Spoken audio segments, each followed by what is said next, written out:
श्री शिवाय नमस्तुभयम। हर हर महादेव। महाराष्ट्र के जिला प्रतवाड़ा में गुरुजी पंडित प्रदीप मिश्रा जी की द्वारा श्री भक्ति शिव महापुराण कथा शुरू हो गई है। 7 दिवसीय महापुराण कथा है जो कि 6 मई से 2024 से शुरू होकर 12 मई 2024 तक है। आस्था चैनल और यूट्यूब के माध्यम से आप इस कथा को देख सकते हैं। आज 11 मई छठे दिन की कथा में गुरुजी ने नए उपायों की जानकारी दी है जो कि इस प्रकार है। उदेश्वर महादेव, दिज्वेश्वर महादेव, कौन से महादेव का नाम लेकर जल चढ़ाया जाता है। अभी तक अगर आपको समझ में नहीं आया है, स्वयं गुरुजी ने नाम लेकर बताया है कि जानकारी हम आपको वीडियो के अंत में बताने वाले हैं। वैशाख माह के बचे हुए दिनों में कामना पूरी करने के लिए कौन सा सरल उपाय आपको करना है, इस उपाय को आपको एक बार जरूर करना चाहिए, गुरुजी ने बताया है। बढ़ते हैं आज की कथा की पहली जानकारी की ओर। कथा प्रारंभ होते ही गुरुजी ने कहा, लोग कहते हैं कि आपकी कथा में इतने लोग इकट्ठे हो जाते हैं, इन सभी के अंदर शिव भक्ति है। गुरुजी ने कहा, मुझे छाती ठोक कर कह सकते हैं, तो दूसरों को पानी देने के लिए, पानी पिलाने के लिए 2 बोतल उठाकर कथा स्थल तक आ सकते हैं। उनका भाव कभी भी गलत नहीं हो सकता, उनके भाव में कोई कमी भी नहीं हो सकती। बढ़ते हैं आज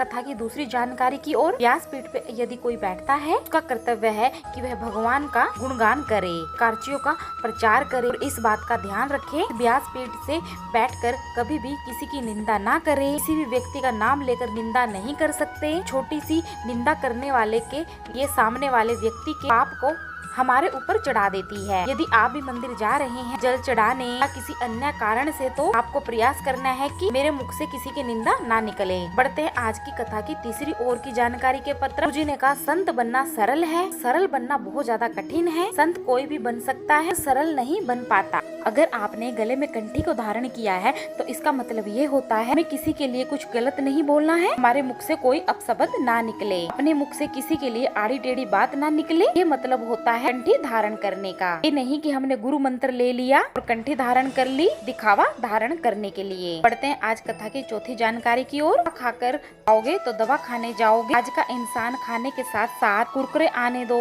चिप्स आने दो, पॉपकॉर्न आने दो, कोल्ड ड्रिंक आने दो, जो मिल रहा है वह सब आने दो। द्वेष, ईर्ष्या, आसक्ति अपने भीतर ना रखो कि उसने मुझे ऐसा बोल दिया, उसने मेरे लिए ऐसा कर दिया। से पाप आपके अंदर भरते जाएंगे तो आपको दवा खाने जाना पड़ेगा, यह निश्चित है। पढ़ते हैं आज कथा की 5वीं जानकारी की ओर। वीररूरा उत्तर प्रदेश में तट पर एक मंदिर है, दिवेश्वर मंदिर। जब पांडव वन में विश्राम कर रहे थे और भीम पहरा दे रहे थे, इस मंदिर का निर्माण हुआ था। पढ़ते हैं छठी जानकारी की ओर। पूर्णिमा ने हिंदवृक्ष से कहा, जो शिवलिंग की पूजा करता है 7 वृक्ष की पत्तियों शिव शंकर पर अर्पित करता है, बेलपत्री शिव शंकर पर अर्पित करता है, तो जो मांगो महादेव उसे प्रदान कर देते हैं। पर हिंडवर राक्षस ने कहा, मैं जिससे शादी करना चाहती हूँ उससे मेरी शादी हो जाए। डिम्बा राक्षसी ने एक शिवलिंग की स्थापना करी, वहीं पर बैठी रही, कहीं नहीं जाती, वहीं पर भजन में लीन रहती। डिम्बा ने एक नियम बनाया कि वह बेलपत्र को पहचानती नहीं, तो स्वभाव क्या जाने की बेलपत्र क्या होती है। वह किसी भी वृक्ष की पत्ती लाकर शिव शंकर पर जाकर अर्पित कर देती थी, जिससे शिव शंकर भोलेनाथ प्रसन्न हुए और भोलेनाथ के आशीर्वाद से भीम को पति के रूप में उन्होंने प्राप्त किया। बढ़ते हैं आज की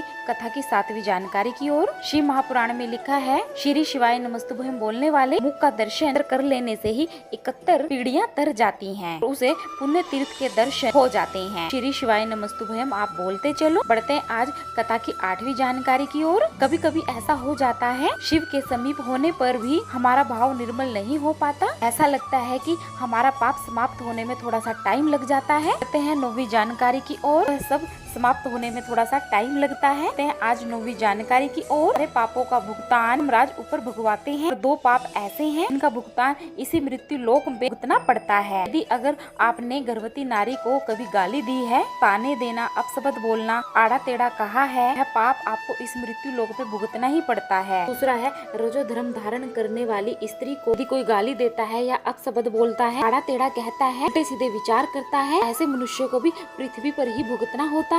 आज की 10वीं जानकारी की ओर। वैशाख माह में अब कुछ ही दिन शेष बचे हैं। यदि आपने अभी तक शीतल जल भोलेनाथ को अर्पण नहीं किया, आप अपने घर के मिट्टी के कलश से जल शिव शंकर पर अवश्य अर्पित कीजिए। इसके साथ साथ ही यदि आपको कोई बेलपत्र मिल जाए, बेलपत्र को कलश के अंदर डालकर बेलपत्र वाला जल भी आप शिव शंकर पर जरूर अर्पित करें। इसके बाद बेलपत्र को निकाल कर शिवलिंग पर अर्पित कर दें। मतलब कि जब पूरा जल आप शिव शंकर पर अर्पित कर देंगे तो उसके बाद आपको बेलपत्र निकाल कर शिव शंकर को अर्पित कर देना है। इस प्रकार से वैशाख के महीने में शीतल जल आपको शिवलिंग पर जरूर अर्पित करना है। ऐसे में भोलेनाथ आपकी सभी कामनाओं को पूरा करते हैं। तो एक मिट्टी का कलश लेना है या मिट्टी के कलश से जल एक पात्र में लेना है, उसमें बेलपत्र डाल देना है। वह जल आप श्री शिवाय नमस्तुभयम बोलते हुए शंकर भगवान के शिवलिंग पर अर्पित कर देना है। जल के कलश के अंदर बची हुई बेलपत्री को अपनी कामना करते हुए श्री शिवाय नमस्तुभयम बोलते हुए शंकर भगवान के शिवलिंग पर आपको अर्पित कर देना है। आप उस बेलपत्र को शंकर भगवान के शिवलिंग पर अर्पित करते हैं। बेलपत्र की डंडी है वह जलाधारी की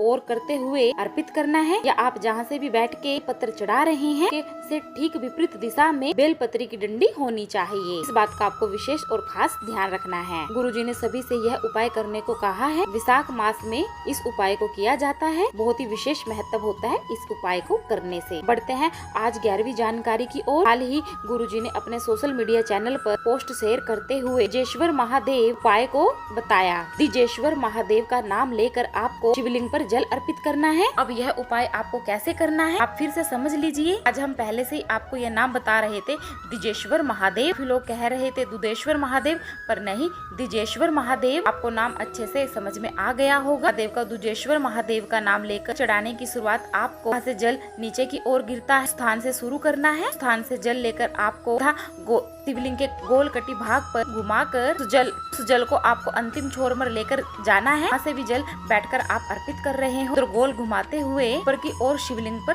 लेकर आपको जाना है। तरीके से आपको शिवलिंग पर जल अर्पित करना है। जब आप यह जल अर्पित करेंगे तो आप दुजेश्वर महादेव का नाम लेना है। ऐसा आपको यह नियम 7 दिनों तक लगातार करना है। गुरुजी ने कहा है हे भोलेनाथ 7 दिन में ही आपके जीवन में जो कष्ट है, जो दुख है, तकलीफें हैं, जो समस्या चल रही हैं, उसे दूर कर देते हैं। अब यह उपाय हमने कल भी आप ऐसा बताया था। गुरुजी ने जैसा बताया है गुरुजी ने वैसे ही हमें बताया है, हमने वैसे ही आपको बता दिया। आशा करते हैं आपको यह उपाय अच्छे से समझ में आ गया होगा। यह उपाय किसी भी दिन से शुरू कर सकते हैं। वैशाख का पावन महीना चल रहा है तो आपको 7 दिन लगातार यह उपाय जरूर करना चाहिए। आसान उपाय है।